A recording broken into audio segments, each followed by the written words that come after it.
Hai semua, jom kita buat ulang kaji pantas bab 8, Membina Kemakmuran Negara. Bab ni memang sangat penting untuk kertas sejarah SPM awak, jadi jom kita fahamkan betul-betul. Okey, dalam kupasan kali ini, kita akan jelajah perjalanan ekonomi negara kita. Kita akan mula dengan cabaran-cabaran awal, lepas tu kita bedah siasat dua dasar utama, iaitu DEB dan DPN, tengok apa hasilnya, dan yang paling penting, kenapa semua ni masih relevan untuk kita sekarang. Okey, pertama sekali kena ingat, setiap dasar besar tu lahir daripada satu masalah yang besar. Jadi, untuk kita faham DEB dan DPN, kita kena undur sikit ke belakang, tengok apa sebenarnya cabaran-cabaran yang dihadapi oleh Malaysia masa tu. Jadi, apa masalah utamanya? Isu paling besar ialah ketidakseimbangan sosioekonomi. Ini bukan isu pasal duit semata-mata tau, tapi ia dah jadi macam api dalam sekam yang boleh mengancam perpaduan negara kita yang baru je nak dibina. Bahaya kan? Tengok ni, jurang ekonomi ni ada di mana-mana. Antara kaum, antara wilayah, ini semua jadi punca ketegangan. Kerajaan sedar berni tak boleh dibiarkan. Jadi, pada tahun 1970, mereka tubuhkan Majlis Perundingan Negara atau MAPEN. Tugas utama MAPEN, cari jalan untuk satukan balik negara dan dari sinilah lahirnya satu dasar yang betul-betul mengubah Malaysia. Dan dasar itulah, dasar ekonomi baru atau kita selalu sebut DB. Ingat ya, DB ni bukan setakat rancangan ekonomi biasa, tapi ia satu misi sosial yang sangat besar untuk Malaysia. Falsafah di sebalik DEB ni sebenarnya simple je. Macam yang Prof Tan Sri Dr. Noor Azlan Ghazali cakap, kalau kita nak rakyat bersatu padu, kita kena pastikan agihan kekayaan negara tu adil untuk semua. Keadilan ekonomi tu ibarat gam yang akan eratkan perpaduan negara.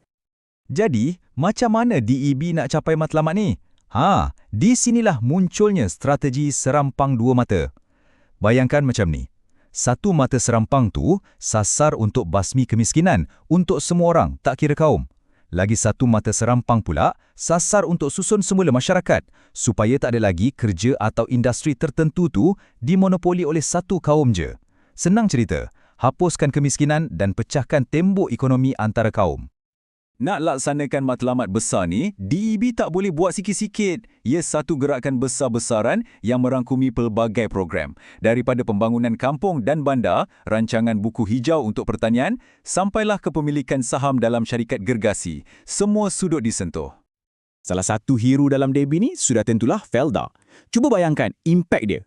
Felda bukan cuma bagi tanah tau. Ia beri harapan baru, kehidupan baru untuk keluarga miskin di luar bandar.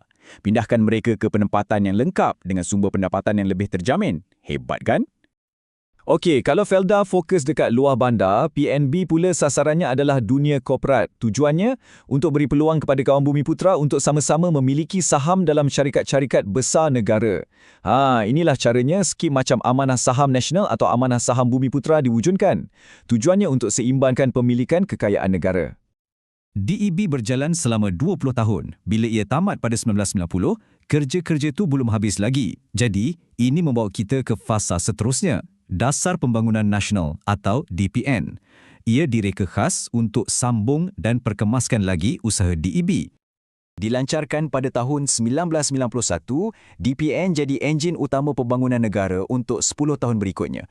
Ia bukan sekadar sambungan tau. DPN ni jadi landasan untuk satu impian yang jauh lebih besar, iaitu Wawasan 2020, matlamat untuk jadikan Malaysia sebuah negara maju sepenuhnya. Jadi, apa yang baru dalam DPN ni? Sambil teruskan matlamat DEB, DPN bawa masuk elemen-elemen baru. Ia lebih tekankan peranan sektor swasta sebagai pemacu ekonomi, galakkan guna sains dan teknologi dan, buat pertama kalinya, ia beri perhatian serius kepada pembangunan mapan atau lestari. Maksudnya, kita membangun tapi kita jaga juga alam sekitar. Baiklah, kita dah tengok perancangan dia kan? Sekarang, tiba masanya kita semak kertas jawapan. Selepas berpuluh tahun dilaksanakan, apa hasil DEB dan DPN ni sebenarnya? Berjaya ke tak? Jom kita tengok. Untuk faham kejayaan dia, kita kena tengok dari mana kita bermula. Pada tahun 1970, sebelum DEB, kadar kemiskinan negara kita ialah 49.3%. Cuba bayangkan, hampir separuh rakyat Malaysia hidup dalam kemiskinan. Sangat tinggi. Fast forward 20 tahun kemudian, pada penghujung DEB tahun 1990, angka tu jatuh menjunam kepada hanya 17.1%. Wow, ini satu pencapaian yang sangat-sangat luar biasa dan tunjukkan betapa besarnya impak DEB. Dan di bawah DPN, Trend positif ni diteruskan lagi. Menjelang tahun 2000, kadar kemiskinan turun lagi kepada 7.2%. Jadi memang jelaslah dari segi basmi kemiskinan, kedua-dua dasar di satu kejayaan besar untuk Malaysia. Kejayaan DEB dan DPN ni bukan setakat pada angka kemiskinan je. Dari segi sosial, ia telah lahirkan satu masyarakat yang baru. Kualiti hidup rakyat jadi lebih baik. Lahirlah golongan profesional, kelas pertengahan dan bandar-bandar baru seperti Bandar Tun Abdul Razak di Jengka mula tumbuh pesat di seluruh negara. Ekonomi negara kita pun berubah wajah. Malaysia beralih daripada sebuah negara yang bergantung pada getah dan biji timah kepada negara perindustrian berteknologi tinggi. Dan yang paling membanggakan, lahirlah jenama kereta nasional kita sendiri, Proton dan Perodua, yang cipta beribu-ribu peluang pekerjaan. Okey, soalan terakhir. Kenapa semua sejarah ni penting untuk awak hari ini? Selain daripada untuk lulus exam lah kan? Sebabnya, prinsip di sebalik DEB dan DPN, iaitu keadilan ekonomi untuk perpaduan sosial, masih menjadi teras dalam setiap rancangan pembangunan Malaysia sampai ke hari ini. Ia masih hidup dalam dasar-dasar kerajaan sekarang. Dengan faham dasar-dasar ni, kita sebenarnya dapat kunci untuk faham Malaysia hari ini. Ia ajar kita yang keadilan ekonomi itu penting untuk perpaduan dan pembangunan negara ni bukan kerja kerajaan seorang tapi tanggungjawab kita bersama. Inilah legasi utamanya. Sebagai penutup, cuba fikirkan sejenak bagaimana anda sebagai generasi masa depan boleh sambung legasi ni dan pastikan Malaysia terus makmur dan bersatu padu. Itu saja untuk ulang kaji kita kali ini. Semoga berjaya dalam peperiksaan awak.